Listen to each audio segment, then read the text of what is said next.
The Marvels is anything but marvelous so far at the box office.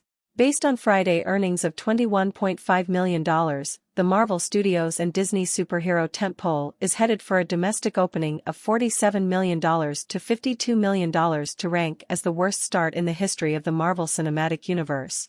The Marvels marks a new low for Kevin Feige's Marvel Studios, which for years was unrivaled in its success, and bolsters the theory that superhero fatigue is a real thing as fanboys grow weary of a glut of titles and are far less forgiving. Until now, rival DC was the superhero studio that endured the biggest ups and downs, with a good number of its films opening to $50 million or less. In comparison, many MCU releases started with $100 million or more domestically.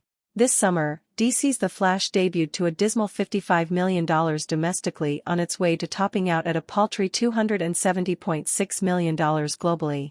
Word of mouth is already hurting The Marvels, which is only the third MCU title to receive a B cinema score from audiences after Eternals and Ant-Man and the Wasp: Quantumania. The vast majority of MCU releases have earned some variation of an A. Its Rotten Tomatoes critics score of 62% is likewise on the lower end.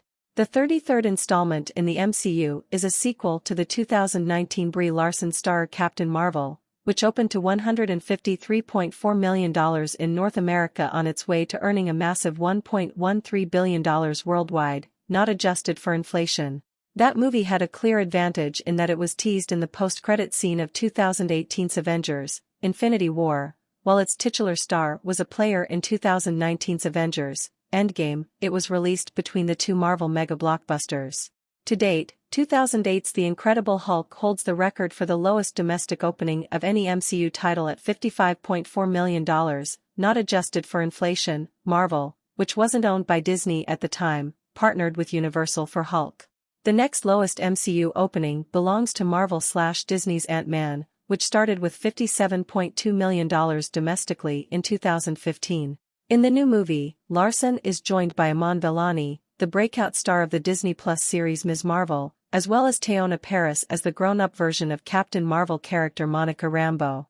The actor made her Marvel debut with WandaVision, which counted the Marvels screenwriter Megan McDonnell among its writers. The Marvels is unique for a superhero film in that it stars 3 female leads. It was directed by Nia DaCosta, who is the first Black woman to direct a Marvel Studios movie, as well as the youngest director of an MCU film. DaCosta turned 34 on November 8. Marvel has taken pride in fostering such indie directors as Ryan Coogler, Taika Waititi and Chloe Zhao.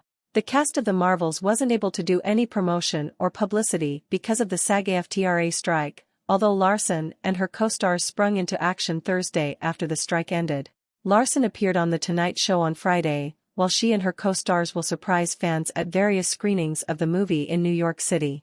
Overseas, The Marvels is pacing to open to $60 million for a global start of $140 million, compared to nearly $190 million for Captain Marvel.